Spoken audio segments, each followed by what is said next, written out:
Now I'm going to talk about the cons of Phuket and how I got this ping pong ball.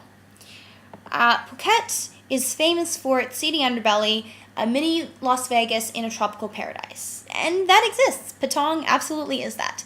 Now, I don't have a problem with prostitution and sexual services on the market per se. What I do have a problem with are the conditions that drive people to work in those industries. Things like debt desperation, blackmail, emotional manipulation, straight up human trafficking. All of those are horrifying and wrong and really prevalent in Phuket. And you can tell by looking at the people who work there. And I'm not just talking about the call girls. I'm talking about the people who work on the streets. The women who are selling flowers for men to give to their dates or call girls. I'm talking about the boys who are going around trying to sell cheap laser pointers. I'm talking about the people who are standing the whole night with signs. I'm talking about the men who are selling tickets to the ping pong show. That's how I got this ping pong ball. Man was trying to convince me to come into his establishment's ping pong show, and I just think these men have daughters and wives and sisters and friends, and there's a good chance that some of them are on those stages. Now, I can't imagine my father being so desperate that he would have to go on the streets and sell tickets to a show where my sister and I are entertaining people half naked popping ping pong balls. That would be heart-wrenching for him. His pride would be so hurt. He would feel like so inhuman.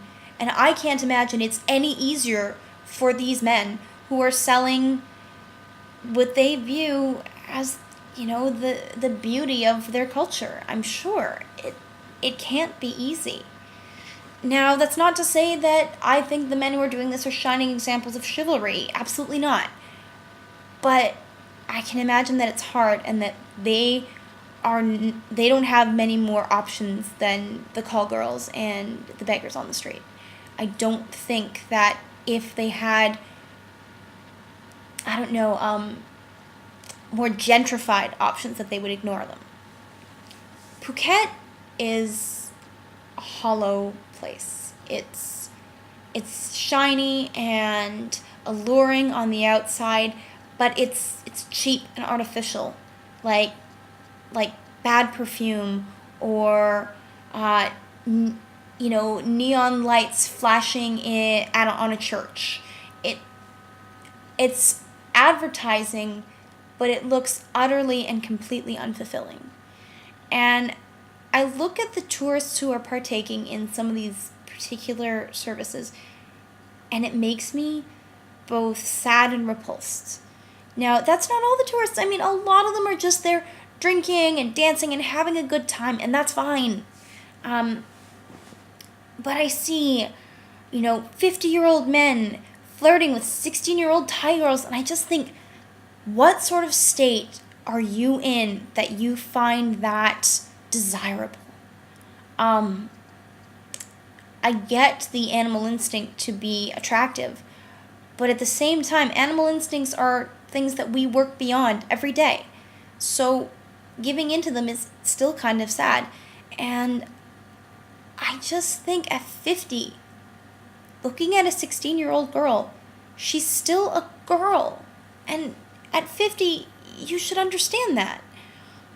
I'm not saying I think it's wrong to find them attractive, but I am saying I think it's wrong to engage in those kind of services from somebody who's a child. It's sad thinking of this kind of people they must be. They clearly don't have healthy ideas on relationships and intimacy. And they are buying these illusions, and they're such cheap illusions. It's sad that that's what people want to fill their lives with, because I can't imagine they have better options, or they never learned how to pursue them, and that's a shame. So yeah, those are the major cons of Phuket. There are others like the overcharging taxis and the overdevelopment by the beaches, but that underbelly, that hollowness, is really what made me a little heartbroken for Phuket. So, yeah, that's the pros and cons. There's good and bad, and you can make up your mind as to whether you'd want to go yourself or not. I'd like to know what you think.